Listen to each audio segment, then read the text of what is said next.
Hi, this is Nicholson 1968. Welcome to my project, Building the Perfect Beast, Illuminati's Black Gold project. I'm re-releasing this video with more information. I'm releasing it in HD, better quality for you guys to see. It is very important. This video was blocked on YouTube for copyright that it didn't state. It just said copyright. So I responded to YouTube. Is it for music, footage, whatever it is? No response to this day. So I've re-edited it with my music and music that I have permission to use and video footage that is out there in the domain that I can share. So hopefully this is going to stay up. If not, I'm going to put it up on hosting sites as well. But this is very important that you understand the difference between the phenomenon of black goo versus black programmable matter. They're two different things. If you're not familiar with that, that's okay. Watch the video, you'll understand. There are two things going on here at work.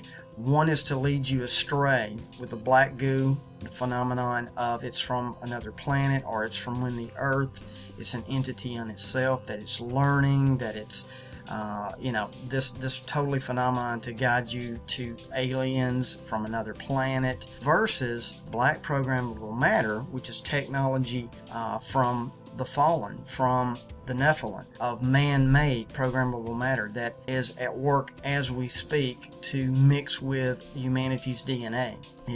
And to the stepping stone to transhumanism. The things that humanity is being led down a path that's kind of gone underneath the radar. For you guys who have been with me for a long time, it's no mystery to you, but it's something that you need to put in your playlist. You need to share this, download it.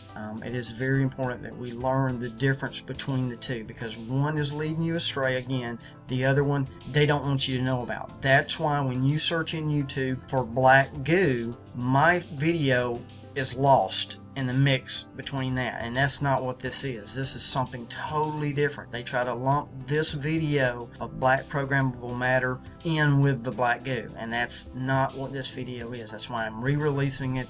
Things that I'll be covering in this video: Microsoft Autodesk, Third Strand DNA, Lieutenant Michael Aquino, death of Max Spears, Lady Gaga, Christina Aguilera, the Motorola Droid DNA commercial, Secret of Skull and Bones, their secret number 322 and what it means, the symbolism of the movie Lucy and what it's telling you. Also stay tuned, I'll be releasing a full-length album in the next month or two called Giant Killer. I thank you for your support. I think you'll enjoy this. Please share, put it in your playlist on YouTube. Do what you need to do to get it to other people. Again, thank you from Nicholson 1968. Please enjoy. You know that story we were all told as children about a giant asteroid that struck the Earth millions of years ago and wiped out the dinosaurs? Vaguely. We were wrong. This metal caused the Great Extinction. You have no idea what's been happening here. We're about to make the quantum leap. It's the Holy Grail. Transformium. That's what we're calling it. This is the greatest advance in modern physics. It's a programmable matter. But now we can begin to give it instructions.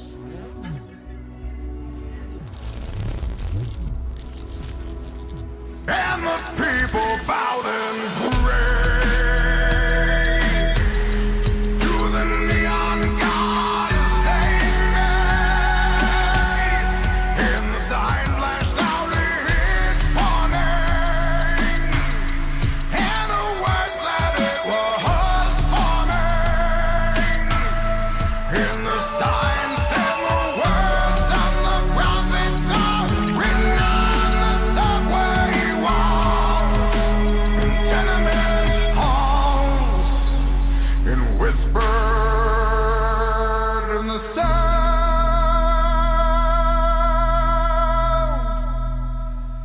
of silence.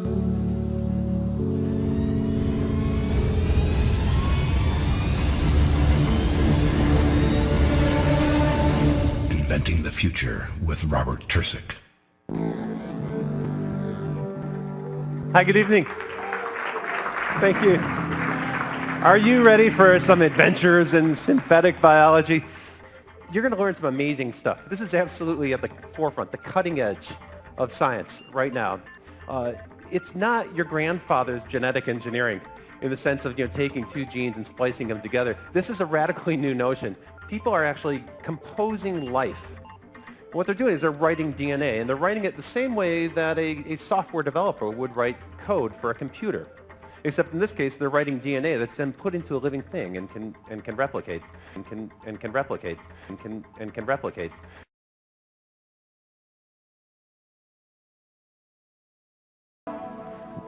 Hi, and welcome. Ooh, thank you. Tricky chair there. So welcome to Chicago, where it's freezing cold. You just joined Autodesk, and I want to hear all about this. So tell me what your new title is. My title is Distinguished Research Scientist with the Bio-Nano Programmable Matter Group at Autodesk. That's a mouthful. It is. Basically, the stage we're at with synthetic biology is the same stage that we were with personal computers back in the late 70s. Absolutely. Where people were, it was like homebrew computer club. People were building their own computers in their garages or their dens. Kind of like the labs that I was talking about a minute ago. Exactly, except now we're working with a different type of computer, really bacteria. They're like information processors that do chemicals, but they're different. They're programmable, but the cool thing is they also make more of themselves. So they're like computers that can reproduce. This is pretty powerful. That's amazing. And if you look at a bacterial genome, it has about 5 megabits of information. Really, a small photograph. But this is enough to program a living thing. And really, if you've got a software program, you have to learn the basics. You have to learn how to read it. You have to learn how to write it. Right. We've been sequencing with devices like this. This is a desktop. It's about the size of a laser printer, but it can do a whole human genome. And reading it, we're starting to comprehend more and more of the basic tools of life, this is a simulator for the first bacterial cell. It's actually what's really going cool. on? What is this a picture of? We're actually modeling all the chemical processes that happen in a single bacterium and understanding what's going on below the hood. So this is a computer model of a cell. Computer model of a living cell. Wow, that's incredible. It's the first time we've ever done this. This was published by Stanford this last summer. And really what we're doing now is we're starting to learn how to write code. Thanks. We started writing genetic code back in the 1970s using something called recombinant DNA technologies. It was cutting and splicing genetic code. And really, if you take a look at it, you end up kind of writing ransom note style. You can write anything, but it takes a long time to do. The shift with synthetic biology, and what makes it so powerful, is now we can actually use computer software. We don't need a lab anymore. We don't need these tools, which are really restrictive. We can start using laptops. So they virtualized the lab. Yes, essentially now we have word processors for DNA. And the cool thing is we have printers. Companies like DNA 2.0, and there's a bunch of other ones, will print out your DNA, kind of like a Kinko's used to, prints out color copies. So the analogy to computers is actually total. It's really close. So the idea, in the 80s when personal computers got good, we went from desktop, word composition to desktop publishing, and that was a big change in the print business. Now we're getting desktop biotech. And so it's push-button DNA, and this is... So you can compose DNA using a browser. You can compose DNA using a browser. You hit a button and send it.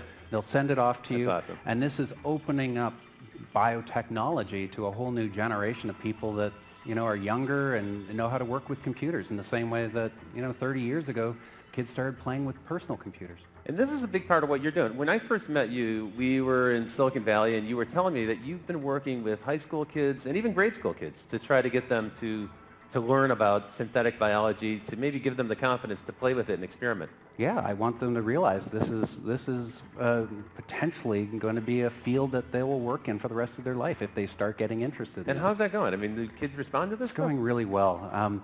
Really, some students naturally pick this up, and they love working with it. And so they don't see a big barrier. The way, I think when I was a kid, biology was for geeks. It was a challenge. You had to go, had to wear a lab coat and you had to schedule time, and there were beakers involved and so on. Yeah, it was more sciencey back then. Now it's more of an information science. That's cool. And then do they use these things, like when you work with kids, do they use Genome Compiler to go print out their organism or their DNA that they develop? They certainly use these types of software tools and these DNA printers routinely now. That's kind of cool. Yeah, it's really sharp. Take us a little bit into the future. So tell us what's coming next then with this. Well, really what's been happening is we're starting to move into modularizing this type of genetic code, making it easier to assemble and to put together faster and cheaper. It's kind of like Lego bricks. It's really extensible.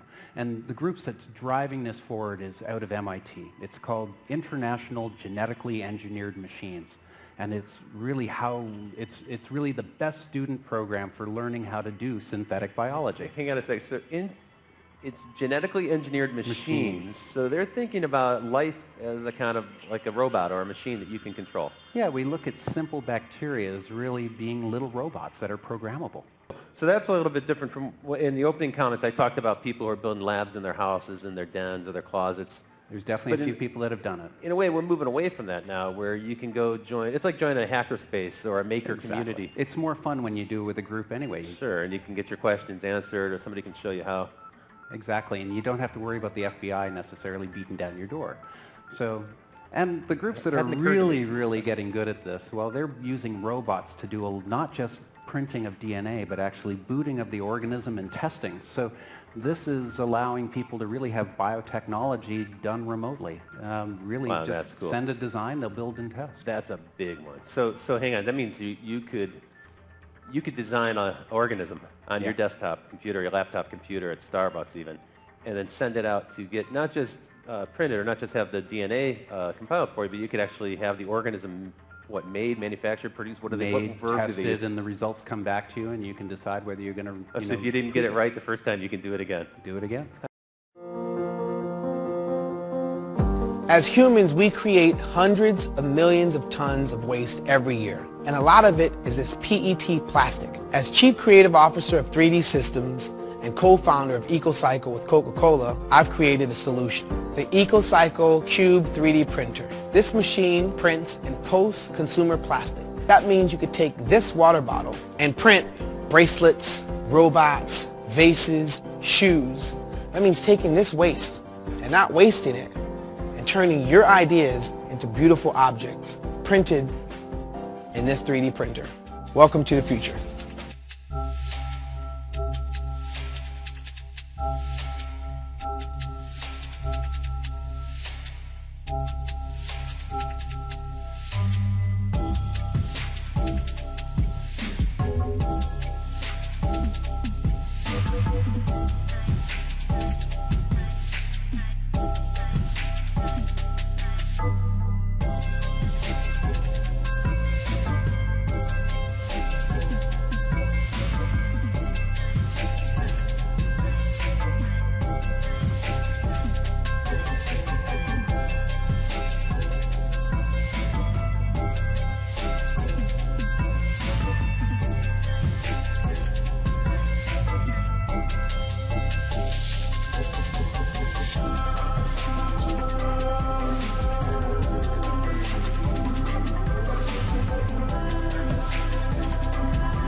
Predictive intelligence with Google Now complete.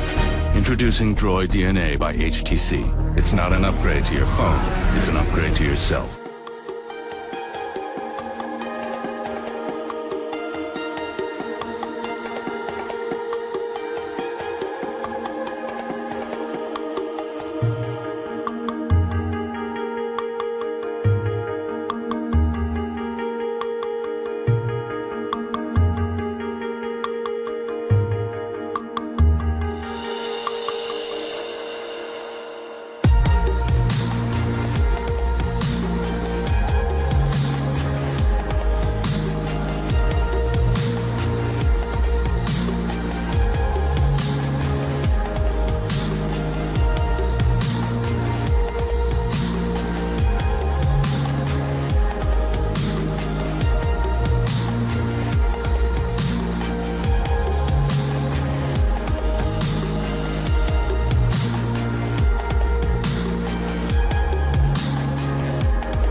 Welcome back. Started with Lady Gaga.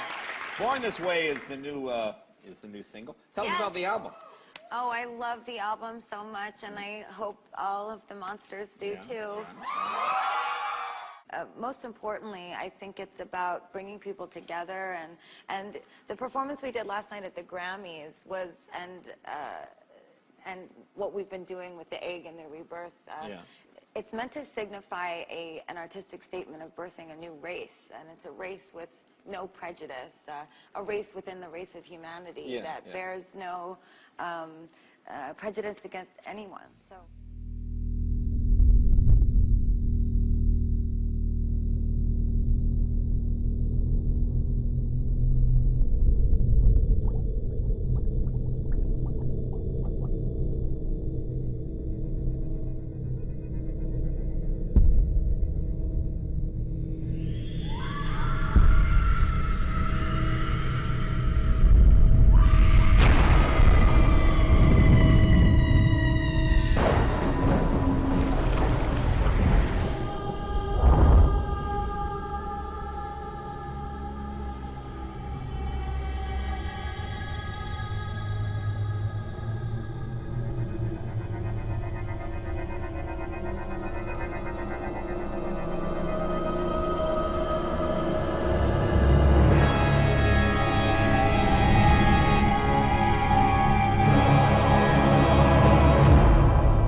So there you go. Lady Gaga showing you an agenda in her commercial from her perfume Fame.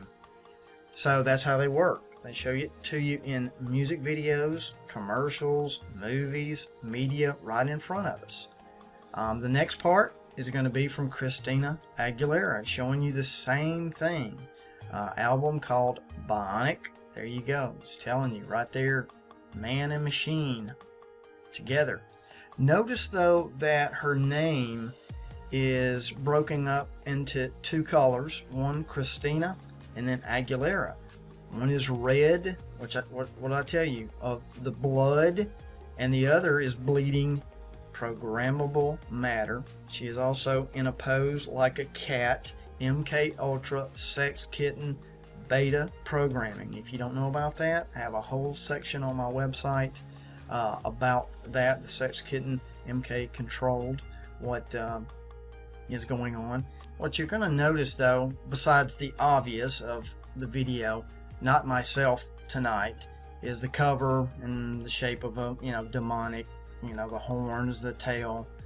But what you'll see in most all of the videos that are Illuminati and the women, they always hold their ears like they can't hear.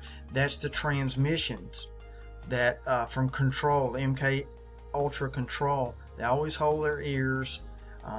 It's because of the MK Ultra Control programmable per se symbolism. But also in this Not Myself Tonight video is showing her in bondage, number one, showing her she's dancing inside the temple or inside a church on purpose, and cloning is shown. Multiple ladies that look like herself. It's cloning, reproducing the one eye symbolism as well within this video. But it's very important what you're being shown is the beast in the temple of God. What I've been shown is, and that's what transhuman is something inside the temple of God that's not supposed to be there. The mark of the beast, an abomination that causes desolation in the temple of God. That's what this video is about. Also showing her burning the old clothes, putting on the new clothes, out with the old, in with the new temple per se. It's all symbolism here of what is going on. And if you don't have the eyes to see or the ears to hear, it just looks like a crazy video, and it's a message that is being shown to those that are asleep, that it's a pre-programming you, showing you seductive, lust, all of that kind of stuff. And if you're not awake, I mean, it does affect you. It really does. So you have to be very careful of what we watch, and I have to be very careful of what I do, and as I decode and put these things back out to you. So just wanted to show you that the message there, they're telling you the agenda, the transhumanism, the Satan, the seducer, as always. That's the whole key with the mark of the beast. Because of translations wrong, a lot of people think that it will be forced. It will not be. He is allowed to seduce, make you fall with what you want, something pleasurable. That's how you fall. You're going to want the mark of the beast. And look where technology is right now. People are lining up for just basic iPhones. So when it gets so advanced, the things that are coming so hard and heavy, the neural lace by Elon Musk, the things that we'll be able to do, the smart contact lenses that are coming out. I mean, it's just unbelievable. And I'm not against technology. I'm against how far mankind and evil mankind is going to take technology in the future, which is the mark of the beast. And there's a section on my website that speaks to how to count the mark of the beast, and that's the key. The mark of the beast is not easily defined. It has to be counted or calculated per scripture. Every scripture pertaining to the mark of the beast, it says it has to be calculated or counted. It is not out in the open. So that means Satan's not going to walk up to you with a 666 t-shirt on, horns on his head, pitchfork and red, everything that you've been taught the enemy looks like. No, it's going to be very seductive, very slick, very sneaky. And this is where humanity is being guided. Well, there you go. In the commercials, in the movies, actual programmable matter division within Microsoft. And still people don't want to believe that it's real. So we're going to switch gears a little bit here. We're going to go back a little bit to a gentleman, Max Spiers. He was an investigator, conspiracy theorist into UFOs. That's how he got started. He was found dead last July 2016 in his Warsaw apartment. Now, what is interesting about that is he was found vomited up black liquid, the sofa that he was found on there. What is also interesting is that he was investigating, he was looking into the Lieutenant Colonel Michael Aquino. I don't know if you remember that name, but Michael Aquino, who was based in Presidio and was a self-confessed founder of the satanic church called the Temple of Set, was involved in abuse, child abuse, supposedly pedophilia rings of that nature. That's what he was investigating at the time of his death. So very, very interesting that this super soldier that he claimed to be, a super soldier, experimental things that were being tested on him, that he kind of woke up about 10 years ago and started remembering some of the things that was being done to him.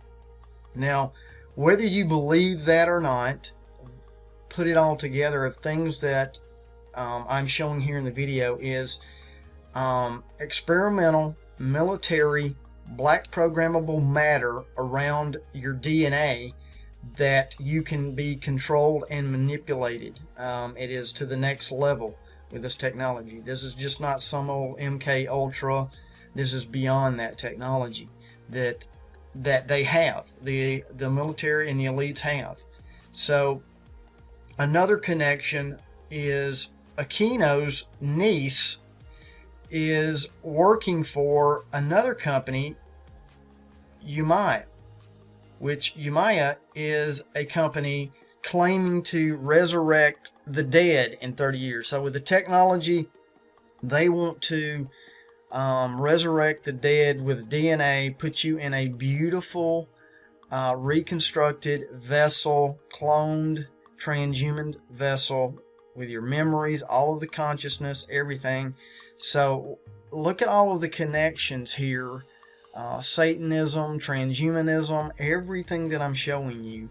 And then this young man, Max Spiers, a proclaimed super soldier, experimental military use, MK Ultra, who knows what else they were doing to him, vomiting black liquid after his death, and while trying to expose pedophilia rings there, which was under Michael Aquino back in 1988. That's when that claim came out.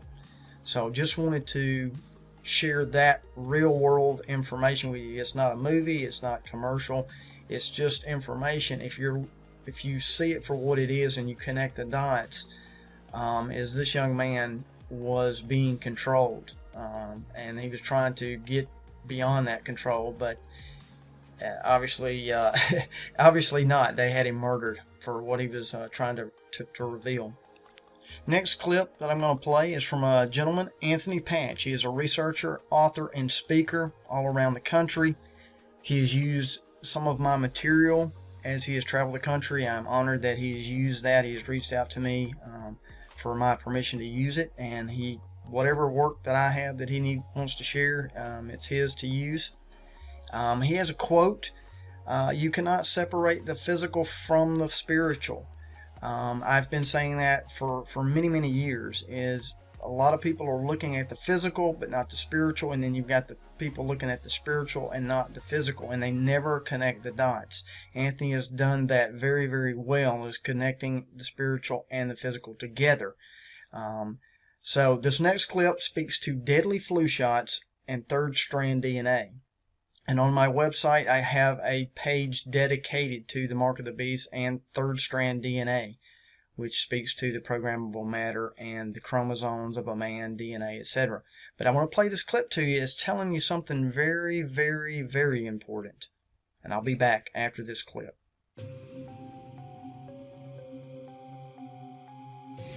Well, we've all heard of the bird flu, and we've heard of tuberculosis, and we've heard of flesh-eating diseases, and there's a number of things that have been going around in the media the last few years, including AIDS, which is still there, and now we have, even strange as it sounds, we have a rise to almost an epidemic level now of rabies, which we typically associate with animals. But when it crosses to the human barrier, to the barrier between animal and human, crosses that barrier into the human, there is no treatment. There is no cure for rabies. Now, you may not have heard this. This is not necessarily new, but it's coming to the forefront. In the You know what this makes me think of? What's that? This is zombie apocalypse. Absolutely.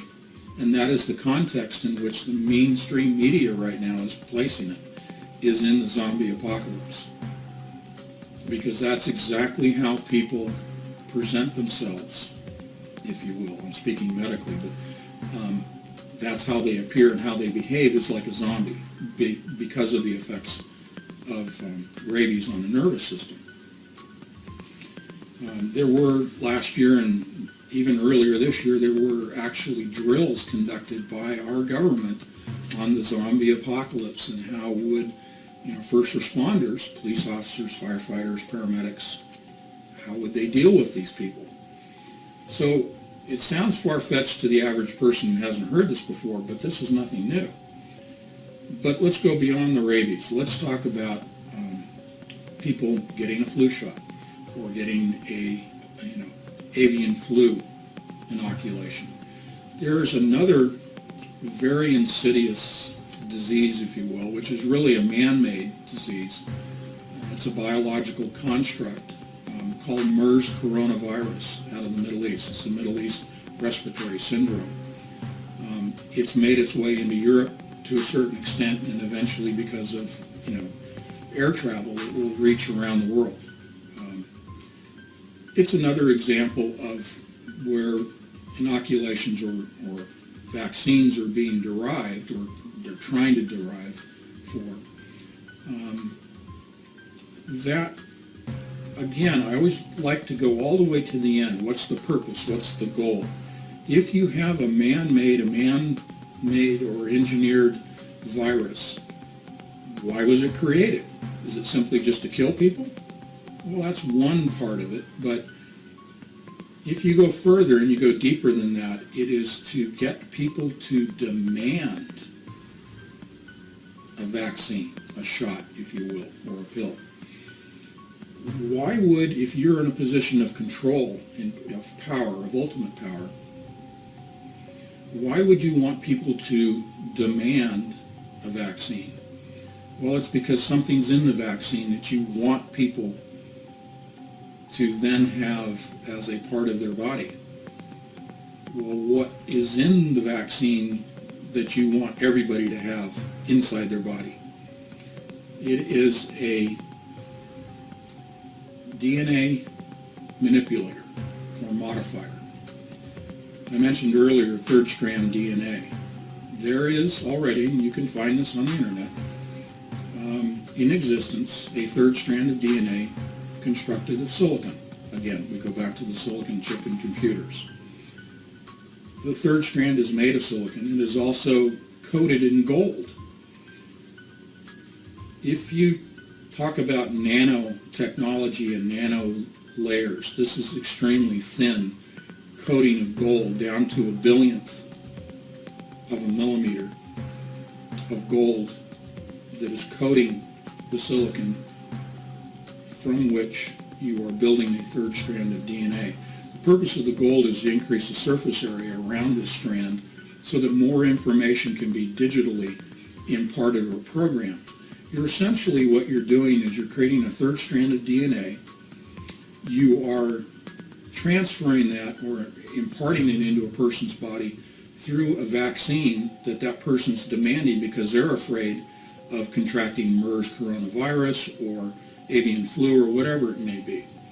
And so the government, if you will, or the powers that be sit back and they kind of chuckle when they say, well, we couldn't have forced people to take this vaccine or to take this hidden third strand of DNA.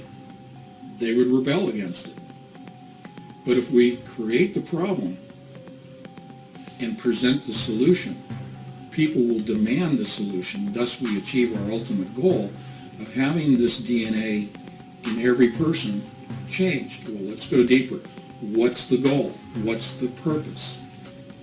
Yeah, you go around and change everybody's DNA. What do they become? They become a hybrid. The insidious part of this is that once a person is injected, almost immediately their DNA undergoes transformation. Almost immediately they lose all awareness of the fact that they've lost their independence, their ability to think on their own, to make decisions on their own, and to affect them on a moral level. Their moral independence, their beliefs, religious, moral, ethical, legal, all of those go away. If you remove the independent thought and that awareness that you've lost your independence is gone, what then do the powers that be do with these new forms of humans, hybrids? They can control them.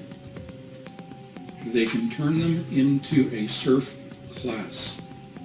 Not S-U-R-F, not surfers, but S-E-R-F, a class of slaves to serve the elite, to serve the Ray Kurzweils of the world who want to achieve immortality, but they need to have labor to manufacture, develop all of the technologies. And they have enough technologies now. The technology, the scientific world, if you will, has reached the level where they don't care about hiding it anymore. Their agenda is so far advanced, both politically, philosophically, their sense of morals, and technologically, that no longer are they worried about you and me as the serf class and the coming serf class. They're not worried about what we think. They're not worried about us rebelling. And in fact, we won't rebel, partly because right now we've been so dumbed down through a variety of mechanisms. But once people demand the virus and they truly are dumbed down to where they've lost that awareness that something's happened to me, now they can do what they want with us. They are achieving what I call the hive mentality, like a beehive. Worker bees, soldier bees, serving the queen. The queen, in my estimation, is this elite class that's in power, and it's not the politicians. Forget the politicians. This has nothing to do with Republicans, Democrats, Tea Party, libertarians. It has nothing to do with political structure or classes. It has to do with the small group that is in control and has been in control since ancient times.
shape-shifting material that can transform itself in real time, changing colors and shape on demand.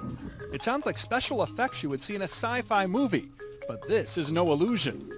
Researchers at Intel teamed up with the academic community to make what they call programmable matter. The basic idea is the notion that you could have a material that could change its shape or change its physical properties just by reconfiguring itself. Forget about designing something in flat 2 dimensions. What about creating a 3D prototype of anything, even a car? Open the doors, kick the tires, peek inside to see what it looks like, fit little dolls of, people inside of it. This space-age stuff is like putty in your hands. Programmable matter is still in the early developmental stages. But Intel's Andrew Chin says one day we may be able to morph objects on demand to fit our human needs. So for example, I have a Bluetooth earpiece and it fits me great, but then when I put on my sunglasses, it doesn't fit anymore. Wouldn't it be nice if it could change its shape subtly, right, to all of a sudden match that? All of these things are possible with programmable matter. We are definitely on the edge of discovery with this one. Gary Tuckman, CNN, Atlanta. Think the fax is dead? Wait until you can fax your whole body.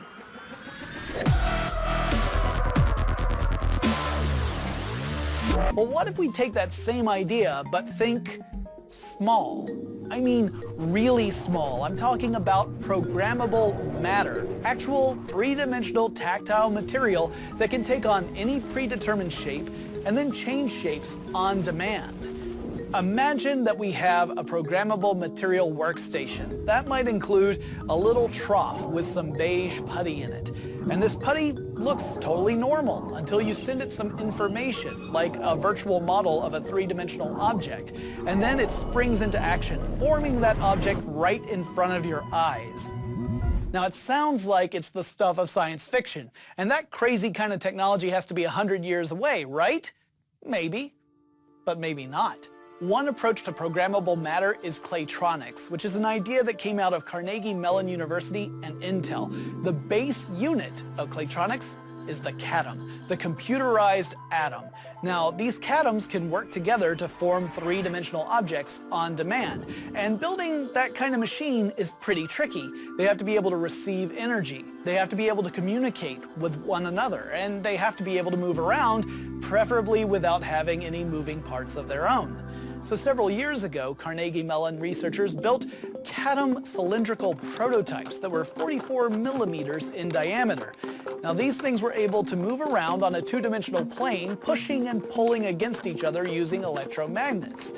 In the future, we want to see even smaller CADMs, maybe just a millimeter in size, or the size of a grain of sand, or maybe even smaller than that. Now, in a future where this is a reality, where we have programmable material, why should we be excited about it? Well, think about it. Email has pretty much rendered the fax obsolete. But what if you could fax 3-dimensional objects? Let's say that I have a trough full of Claytronic CADMs in front of me, and I take an object and dip it into that trough. The CADMs flow over it, creating a virtual model of the object I've put into it. And then I send that to you, and you have your own trough of Claytronic CADMs that assemble themselves into that same 3-dimensional object. Boom! I've just sent you a copy of a real physical thing. Or in the far future, it could be part of telepresence. Forget phone calls, forget video calls. I would be able to create a full 3-dimensional Claytronic version of myself that could appear in front of you and give you a handshake or even a hug. The entertainment applications for this alone are astounding. Imagine playing a video game and the characters literally leap off the screen and become 3-dimensional creatures in your home. And if this stuff becomes plentiful and cheap enough, we could have objects disassembling and reassembling themselves everywhere. Let's say I've got a bunch of friends coming over for dinner and I want to make sure I got enough seats for them. Well, I could use Claytronics to build the furniture right then and there. Then, when my guests leave, I could have it disassemble back into those individual CADMs and go into a vat for storage. One thing we have to take into consideration is this amazing future may never appear during our lifetimes. But I'm still really excited by the prospect of people working on this technology. And we don't even know where it could go. I mean, when people first started making computers, they had no way of knowing that the future would turn out to be as amazing as our present is. That brings me to this week's question for you guys. If you had a big old vat of Claytronic CADMs in front of you, What's the first thing you build with it?